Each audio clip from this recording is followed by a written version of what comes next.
To talk about a very troubling report that was issued this week by the Permanent Subcommittee on Investigations. This is a tough subject. It's details in this report for the very first time how taxpayer dollars have been used really over the past 20 years to fund scientific research that has then been misappropriated by one of our global competitors, China, to fuel their own economy and their military growth. What do I mean by that? What happened? Well, every year, federal grant-making agencies like the National Institutes of Health, NIH, or the Department of Energy's National Labs, or the National Science Foundation give out taxpayer dollars for research, actually about $150 billion a year. This is a good thing for us as a country. It leads to new breakthroughs in science and technology, and healthcare, weapons systems, and so on. This money goes in research grants, primarily to universities and also other research institutions across the United States. This investment has been very helpful to make the United States the world leader in scientific innovation, and again has resulted in some amazing breakthroughs. Our U.S. research is built on some principles here in this country. One is transparency, another is collaboration, integrity, peer review, merit-based system. In fact, the open and collaborative nature of the research that's done here in the United States is one of the reasons we attract some of the best and brightest scientists and researchers from all around the world. And that's a good thing. But without proper protections, this research is vulnerable to theft by other countries. And that's exactly what has happened. The Permanent Subcommittee on Investigations, which I chair, along with Ranking Member Tom Carper, conducted an 8-month investigation into how American taxpayer-funded research has been taken by China, effectively stolen, to assist their own economy and their own military. China has been very open about its goals to surpass the United States as the world leader in science and technology by the middle of this century. An important part of this effort are what they call their talent recruitment programs. Through talent recruitment programs, China has strategically and systematically acquired knowledge and intellectual property from researchers and scientists in the United States, in both the public and the private sector.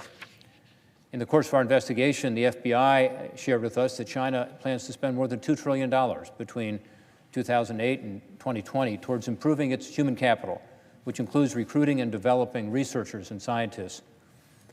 The 1,000 Talents program, which was the focus of our investigation, is now in its 11th year of operation and is probably China's most prominent talent recruitment program.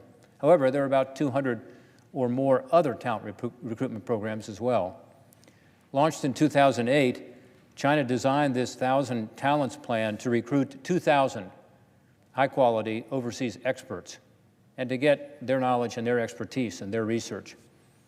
By 2017, China had exceeded that initial goal by recruiting more than 7,000 of what they call, quote, high-end professionals, end quote, including many from American research institutions. Some of the U.S.-based researchers, of course, also receive taxpayer-funded federal grant money we talked about earlier to do the same research right here in the United States. In exchange for spending part of every year working in Chinese institutions, the 1,000 Talents Plan recruits are rewarded with generous salaries, research budgets, sometimes even exceeding their pay at the American research institutions where, in practice, they are working. These researchers often also get access to what's called a shadow lab in science. In other words, they provide them not just with funding, but also say, we'll provide you lab space in China. At our hearing yesterday, the Department of Energy witness testified that China offered some of its researchers hundreds of thousands, even millions of dollars to join a talent recruitment program. Now, for a researcher here, the 1,000 Talents Plan might seem like a good opportunity, but it's certainly not a good opportunity for the United States, especially because embedded in the language of some of these contracts these researchers sign are very troubling provisions that prevent these recruits from disclosing their participation in the 1,000 Talents Plan, even though disclosing foreign payments is required by U.S. regulations. Not only is this dishonest, but it's also a clear violation of the American regulations that require researchers that apply for these grants we're talking about, this $150 billion of taxpayer money. It requires that researchers who apply for those, if they're receiving any funding from a foreign source, to disclose it. In effect, what is happening with the 1,000 Talents Plan is that it is incentivizing these program members to lie on grant applications to U.S. grant funding agencies to avoid disclosing their funding from Chinese institutions. What's worse, in many of these contracts, researchers are often required to transfer to China the technological breakthroughs, the research that's being developed in American labs with American grant money. There are lots of examples we found in our 8-month study. Let me just talk about a couple quickly. In one, we learned that a 1,000 Talents Plan recruit at the Department of Energy's national labs used the intellectual property created during his work in a national lab to file for a U.S. patent under the name of a Chinese company, effectively stealing the federally funded research and claiming it for China. Another 1,000 Talents member illegally downloaded more than 30,000 files from a national lab. This is connected with the Department of Energy funding without authorization right before returning to China. Once China has it, some of this research could be used to threaten the national security of the United States. As an example, the State Department witness testified at our hearing yesterday that, and I quote, "The Chinese Communist Party has declared the Chinese university system to be on the front line of military-civilian fusion efforts for technological acquisition for weapons research and the expansion of key scientific and engineering talent to drive Chinese innovation," end quote. That's pretty obvious. That's what all of our witnesses, in essence, said. This is not a new problem. We found out through our investigation that the federal government should have known about this issue for almost 2 decades, but has yet to do anything substantial to stop it. It's unacceptable that we've allowed this to go on as long as we have. These talent programs are a win-win for China and a lose-lose for the United States. First, the Chinese government and their research entities are getting research that's paid for by us. And then second, it's not used for us. They use that research in China to improve their own economic and military status. So why has it taken so long for us to do anything about this problem? I think there are a couple of reasons. First, a lot in the U.S. research community didn't fully understand the 1,000 Talents Plan and the threat it poses. Even though this one program is more than a decade old at this point, it wasn't until last year that the FBI began organizing a unified federal response to the threat it's been posing to our universities and research institutions. We've been slow to focus on this issue, and therefore it's continued. I appreciated the FBI's candor at the hearing yesterday, by the way, when the FBI Assistant Director testified that he wished the FBI had, quote, taken more rapid and comprehensive action in the past, end quote. I do too. Second, I think one reason this hasn't been stopped is that the coordination between the grant-making agencies is almost as bad as the coordination with the federal law enforcement folks, meaning that they aren't talking to each other about problems they've had, about particular instances, about some of the research that's been taken.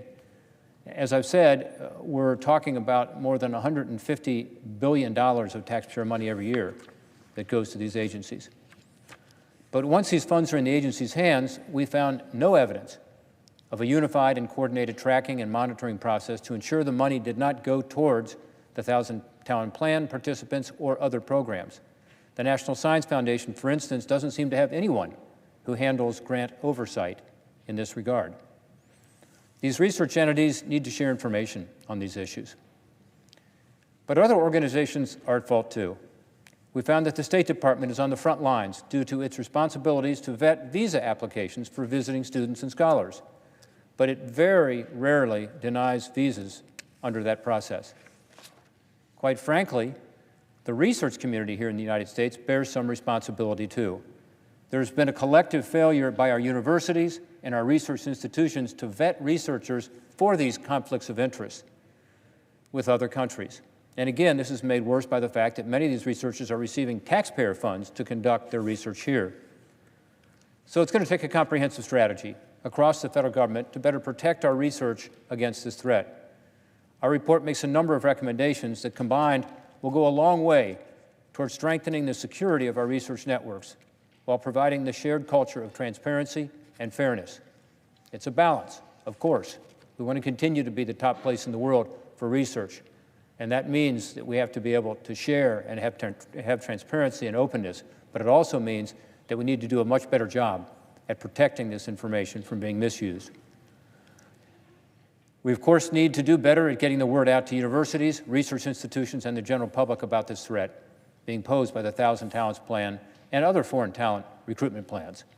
This means better coordination between law enforcement, the intelligence community, and grant-making agencies so the government's on the same page about this threat. We also need to change the research culture to preserve its openness and innovative spirit while making sure foreign researchers are properly vetted by the sponsoring organizations. NIH, NSF, and other grant-making institutions need to standardize how they find conflicts of interest in grant applications. They don't do that now. And members of the research community need to develop best practices for American researchers to follow so that they can determine if receiving funds from a foreign country would compromise our principles of research integrity and threaten our national security. Finally, we need to help the State Department do a better job in its visa vetting process for foreign researchers. We need to be able to do a better job of determining potential conflicts of interest before individuals that may not have the best interests of the United States at heart start working at our research institutions and using our taxpayer dollars. In the coming months, I will introduce bipartisan legislation that will help address some of these challenges. I look forward to working with Senator Carper, the ranking member on this subcommittee, and other colleagues to get those initiatives to the President's desk. Let me conclude by saying we don't want to exclude China from contributing to scientific innovation. Not at all. Advancements in the fields of robotics, medicine, energy, weapon systems, and more are things that are very important, and many of these can benefit the entire globe. But we want to have fair and transparent processes in place as we conduct this research. And our taxpayers don't want to be the ones to pick up the tab as China misappropriates our research to build up its own economy and a military designed to rival ours. My hope is that this report is the start of a productive dialogue with China and here in Congress on how we can better build a more secure research system that continues to reward those who come to our shores to discover new breakthroughs in science while keeping China and other nation-state competitors from taking that research for its own purposes. Thank you, Mr. President. I yield back my time.